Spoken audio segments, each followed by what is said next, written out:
बकुलपुर गांव में पूजा नाम की एक गरीब लड़की थी जो अपनी माँ शांति के साथ उसकी झोपड़ी में रहती थी। उसकी माँ काफी बीमार रहती थी। एक दिन पूजा अपनी माँ को दवाई देते हुए कहती है, माँ ये लो, उठो और दवाई खा लो। रोज रोज इस बीमारी में पड़े रहने से तो अच्छा होता कि भगवान मुझे अपने पास ही बुला लेता। तुम ऐसी बातें क्यों करती हो माँ? तुम जानती हो ना तुम्हारे अलावा मेरा इस दुनिया में कोई नहीं है। तुम ही तो मेरे सिर की छत हो माँ। अगर तुझे कुछ हो गया तो फिर मैं कैसे जीऊंगी? इसीलिए तो चाहती हूँ कि जल्दी से तेरा घर बस जाए।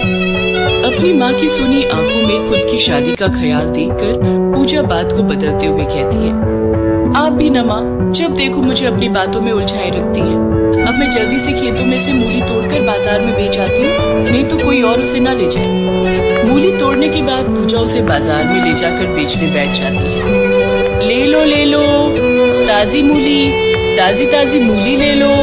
लेकिन उसकी आवाज सुनकर भी कोई उस गरीब से मूली नहीं खरीदता। तभी कुछ देर बाद एक नौजवान ग्राहक उसके पास आता है और उससे कहता है, कैसे दी ये मूली? जी 20 रुपए किलो है बाबूजी, खरीद लीजिएगा तो एक गरीब के घर का चूल्हा जल जाएगा। उसकी बातों में छुपी गरीबी को देखकर नीरज का मन भी पिघल जाता है और वो कहता है, ऐसा कीजिए, ये सारी मूली तोल दीजिए और ये 200 रुपये रखिए। नीरज की दरियादिली देखकर पूजा का उदास चेहरा खुशी से भर जाता है और वो खुश होकर नीरज से कहती है, बहुत बहुत शुक्रिया साहब आपका। आज आपकी वजह से मैं अपनी बीमार माँ को भरपेट खाना खिला सकूंगी, साथ ही उनके लिए थोड़ी दवाई भी ले लूंगी। ऐसे ही कई दिन बीतते जाते हैं और नीरज अब रोज पूजा से आकर मूली खरीद कर ले जाता है। धीरे धीरे दोनों में जान पहचान हुई और दोनों दोस्त बन गए। फिर एक दिन नीरज पूजा के घर की दहलीज तक आ पहुंचा। अरे साहब, आप यहाँ अंदर आइए, हमारे इस गरीब खाने में आपका स्वागत है। नीरज अंदर जाता है और पूजा की माँ के पैर छूकर कहता है, वही साहब हैं जिनकी वजह से हमारा घर चल रहा है। यही रोज आकर मुझसे सारी मूली खरीद कर ले जाते हैं। जीते रहो बेटा, जीते रहो। भगवान तुम्हारी हर मनोकामना पूरी करे। इस वक्त तो भगवान से पहले केवल आप ही मेरी मनोकामना पूरी कर सकती है माँ जी। क्या मतलब? मैं कुछ समझी नहीं बेटा। अब बात यह है माँ जी कि आपकी बेटी पूजा मुझे भा गई है और मैं उम्र भर के लिए इसका हाथ थामना चाहता हूँ, अगर आपकी इजाजत हो तो। ये बात सुनकर शांति की आंखों से आंसू बहने लगते हैं और वो रोते हुए कहती है, बेटा कौन गरीब नहीं चाहता कि उसकी बेटी के हाथ पीले हो। तुम ले जाओ इसे, तुम इसे ले जाओ। नहीं माँ, मैं तुम्हें छोड़कर कहीं नहीं जाऊंगी। मेरे अलावा आपका इस दुनिया में कोई नहीं है। माँ जी को भी हम साथ ले चलेंगे पूजा। इसके बाद वो दोनों मंदिर जाकर 7 फेरे ले लेते हैं। फिर पूजा और उसकी माँ को लेकर नीरज अपने घर चला जाता है। वो दरवाजे की घंटी बजाते हैं तो नीरज की माँ सुभद्रा दरवाजा खोलने के लिए जाती है। अब इस वक्त कौन घंटी बजा रहा है? ओहो, कहीं फिर से कोई भूखा नंगा तो नहीं आ गया। सुभद्रा जैसे ही दरवाजा खोलती है तो अपने बेटे के गले में शादी की माला देखकर सारा माजरा समझ जाती है। वो तो मैं तुम दोनों के गले में पड़ी माला को देखते ही समझ गई। खैर, हम कर भी क्या सकते हैं, अब तुम्हारी खुशी में ही हमारी खुशी है। मैं जानता था माँ, आप हमें जरूर माफ कर देंगी। लेकिन वो सब ये बात नहीं जानते थे कि सुभद्रा की इस हामी के पीछे कुछ और ही राज छुपा था। अगले दिन सुबह जैसे ही नीरज ऑफिस के लिए निकलता है तो सुभद्रा का अत्याचार दोनों माँ बेटी पर शुरू हो जाता है। अरे ओ गरीब खाने से आई हुई माँ बेटी, इस महल को देखकर तो तुम दोनों की आंखें चौंधिया गई होंगी ना। तुमने तो ऐसा घर सिर्फ अपने सपने में ही देखा होगा और उसी सपने को पूरा करने के लिए बुढ़िया तूने अपनी जवान बेटी का इस्तेमाल करके मेरे भोले भाले अमीर बेटे को फंसा लिया। मैं तुम दोनों माँ बेटी की सब चाल समझती हूँ। बहन जी, ऐसा कुछ नहीं है, आप गलत समझ रही हैं।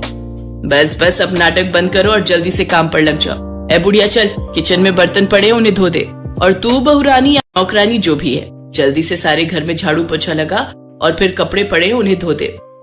लेकिन सासू माँ, मेरे होते हुए आप ये सारे काम मेरी माँ को करने के लिए क्यों कह रही हैं? वो तो पहले ही बीमार है। सुभद्रा अपनी बहू के बाल पकड़कर उसे कहती है, अच्छा, अपनी माँ पर बड़ी दया आ रही है। एक तो अपने लटके झटके दिखाकर मेरे बेटे को फांस लिया, ऊपर से दहेज के नाम पर इस बुढ़िया को अपने साथ ले आई। चलो अब दोनों जल्दी जल्दी काम करो। मैं घर का सारा काम कर लूंगी बहन जी, बस आप मेरी बेटी को परेशान मत कीजिए। फिर बेचारी शांति और पूजा दोनों काम पर लग जाती हैं। ऐसे ही कई दिन बीत जाते हैं। नीरज के जाते ही सुभद्रा दोनों से दिन भर काम लेती और उन दोनों पर अत्याचार करती। शांति, अरे ओ शांति, अरे कहाँ मर गई बुढ़िया? सासू माँ, आज मेरी माँ की तबीयत ठीक नहीं है, उन्हें तेज बुखार है। अगर कोई काम है तो आप मुझे बता दीजिए। अच्छा, तो वो महारानी मेरे घर में आराम फरमा रही है, अभी बताती हूँ उसे। ये कहकर सुभद्रा पानी की बोतल आराम कर रही शांति पर उड़ेल देती है। बहन जी, ये क्या तरीका है एक सोते हुए इंसान को जगाने का? चुप कर, अब तू 2 टके की बुढ़िया मुझे तरीका बताएगी? चल खड़ी हो, घर का सारा काम बाकी है और तू यहाँ घोड़े बेचकर सो रही है। बहन जी, मुझे बुखार है और मुझे चक्कर भी आ रहे हैं। आज मुझ में बिल्कुल हिम्मत नहीं है कि मैं कुछ काम कर सकूं। तुम जैसे भिखारियों की नौटंकी बाजी में अच्छे से जानती हूँ। बस बेड पर पड़े पड़े ही मुफ्त की रोटी तोड़नी है तुमने। अगर घर का काम नहीं किया ना तो भूखा मारूंगी तुम लोगों को। तुम जैसे भिखारियों की एक ईंट तक खरीदने की औकात नहीं। वो एहसान मानो मेरा जो तुम्हें इस आलीशान छत के नीचे रहने को मिल रहा है।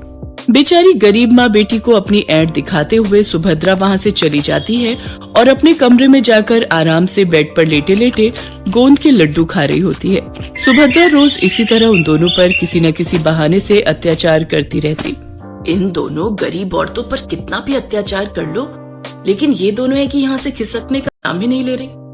अब मुझे अपना आखिरी दाव खेलना ही होगा। अरे बहू, कहाँ मर गई? इधर तो आ। जी माँ जी, आपने बुलाया मुझे? तूने मेरी साड़ी प्रेस किया नहीं? जी वही कर रही थी। अच्छा एक काम कर, मेरे लिए जाकर पहले किचन से 1 गिलास पानी तो ले आ। जी अभी ले आई। पूजा पानी लेकर आ ही रही होती है कि तभी सुभद्रा की जोर जोर से चिल्लाने की आवाज आती है। हे राम, इस लड़की ने तो मेरी पूरी साड़ी जला दी। लेकिन ये कैसे हो सकता है? मैं तो प्रेस बंद करके गई थी। अच्छा, तो तू क्या कहना चाहती है? इसे क्या मैंने जलाया है? रुक अभी बताती हूँ तुझे। सुभद्रा गरम गरम प्रेस पूजा के हाथ पर लगा देती है। दर्द के मारे पूजा जोर जोर से चिल्लाती है। अरे ये तो मेरी पूजा की आवाज है, लेकिन ये चिल्ला क्यों रही है? चल कर देखती हूँ। शांति कमरे में आती है। बहन जी, ये क्या कर रही हैं आप? क्यों मेरी गरीब बेटी पर इतने जुल्म कर रही है? अच्छा बुढ़िया, तुझे बड़ी दया आ रही है अपनी बेटी पर। माँ को कुछ कहूँ तो बेटी को बुरा लगता है, और बेटी को कुछ करूँ तो माँ को दर्द होता है। एक काम करती हूँ, इन माँ बेटी की जोड़ी को ही अलग कर देती हूँ। चल बुढ़िया, तू अब भी निकल मेरे घर से, जा कहीं बाहर जाकर मर। सुभद्रा शांति को धक्के मारते हुए घर से बाहर ले जाती है।